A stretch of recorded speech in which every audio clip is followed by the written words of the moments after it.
Sir, एक पत्र आलंय, मी वाचून दाखवतो तुम्हाला. प्रिय सयाजी, ओळखलं?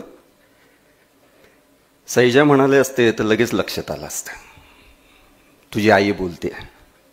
नाही, हे पत्रात लिहावं लागतं म्हणून, नाहीतर कुठल्या आईला आपल्या मुलासाठी प्रिय लिहायची गरज पडली का?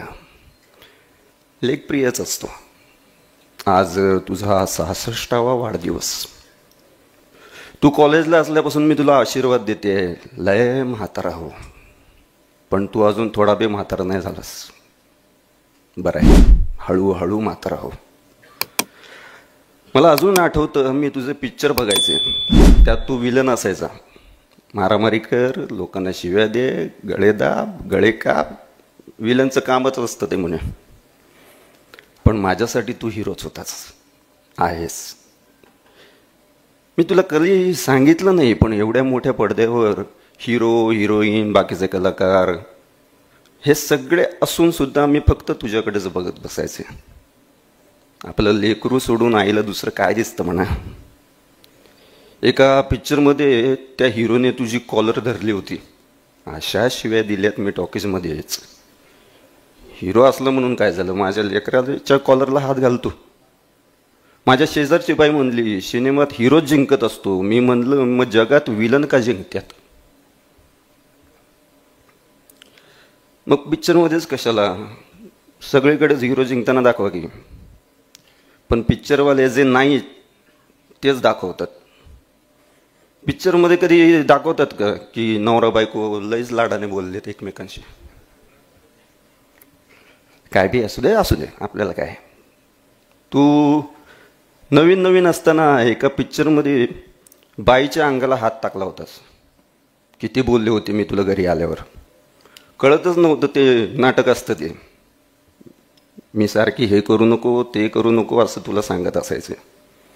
पण तू एवढे शेकडो पिक्चर केले, तरी हे काम भारी केलं ते सांगायचंच राहिलं.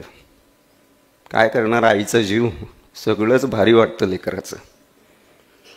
तुझ्यामुळं टॉकीजमध्ये लोक हसले ना की लय बरं वाटायचं. आपल्यामुळं माणसाच्या मुखावर हसू यायला पाहिजे, पुण्याचं काम असतं ते. सयाजी, शिक्षणासाठी तुला लहानपणी मावशीच्या गावात ठेवलं. लोक म्हणायचे, लेकराला कशाला एवढ्या लांब ठेवता? पण पिल्लांनी झेप घ्यावी असं वाटत असेल ना, तर लय दिवस पंखाखाली ठेवून चालत नाही. आणि तू झेप घेतलीस. गावात जत्रेत नाटकात काम करायचा, डोंगरावर जाऊन मोठमोठ्याने नाटकातलं काहीतरी बोलायचं. लोक म्हणायचे, नाटकाच्या नादानं वाया जाईल पोरगा. भ्या वाटायचं तेव्हा. पण एक मन म्हणायचं, मुकुटरावाचा पोरगा आहे, असा कसा वाया जाईल? तुझा बाप शेतात खळ्याच्या टायमाला पाखरांसाठी कणसं बाजूला काढायचा. जे कणीस वाकडं असतं ते पत्र्याला लटकवून ठेवायचा. देवाची खूण असते म्हणायचा. पाखराच्या पोटाची काळजी करणारा तुझा बाप त्याच्या लेकराचं कसं वाईट होईल? एकदा भूकंप झाला होता. सरकार पत्रे देत होते फुकट. नाही घेतलं तुझ्या बानं. माझं घर आहे, मी बघतो म्हणाला. बापाच्या पुण्याचं गाठोडं सोडलं तर तू काहीच नेलं नाहीस घरातून.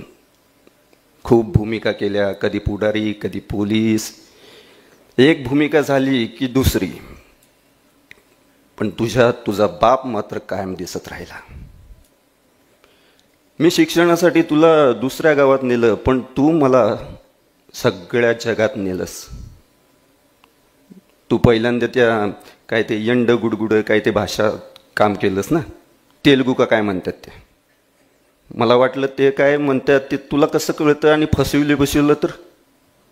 पण त्या लोकांनी तुला मराठीपेक्षा चांगलं काम दिलं, देव बनवलं.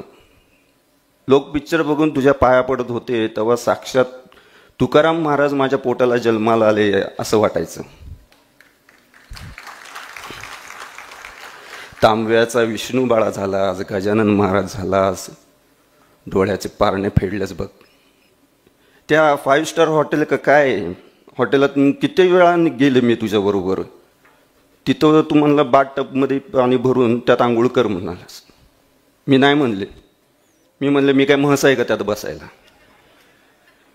नाश्त्याला ते काय ते बुफे का काय म्हणतात ते. अरे किती खात्यात माणसं. प्लेटा बदलू बदलू खात्यात. अरे प्लेटा बदलताय, पोट बदलणार आहे का त्यानं. देणाऱ्याला कळत नाही पण खाणाऱ्याला तरी कळत. हो मी उगाच बोलत राहायचे काय ना काय काय ना काय. तू नवीन घर घेतलंस 10व्या मजल्यावर.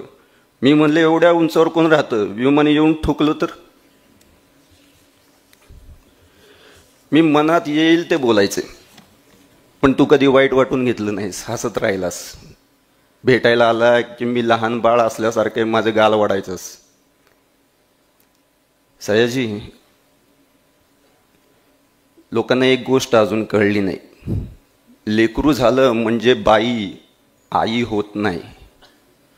तर लहानपणी ती लेकराचे जेवढे लाड करते तेवढेच लाड तिच्या मोठेपणी तिच्या लेकरानं केले तर ती आई होते.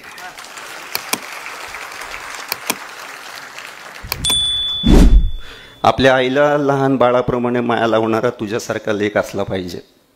लोकांसाठी तू ॲक्टर पण माझ्यासाठी डॉक्टर. तुला बघितलं की दुखणं गायब व्हायचं पण देव बी लय खोडीचा. पैसा जन्मभर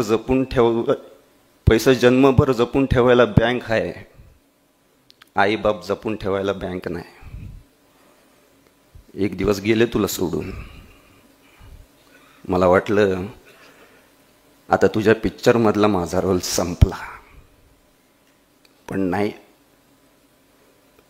एकदा तू माझी बीज तुला केलीस. तोपर्यंत कोणी बियांनी आपल्या आईची तुला केली नव्हती. त्या बिया तू सगळ्या राज्यात वाटल्यास. मी कुठं शेवरी झाले, कुठं बावा, तुझ्यामुळं माऊली झाले, तुझ्यामुळे सावली झाले.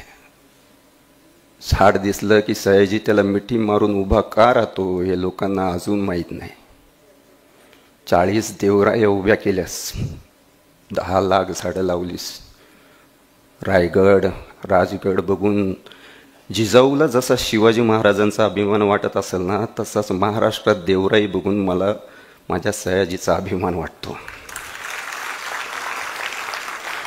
या फक्त देवराया नाहीत, किल्लेच आहेत माझे, गड किल्ले.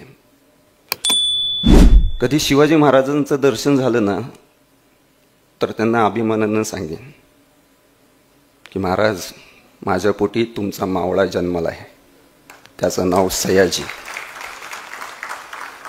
त्याला खूप मोठा आशीर्वाद द्या. शिवाजी राजे पुन्हा होणार नाहीत पण महाराजांचा मावळा तर होईलच ना. असाच प्रामाणिक मावळा राहा. जेव्हा होशील तेव्हा खूप म्हातारा हो. तुझीच आई, अरविंद जगताप.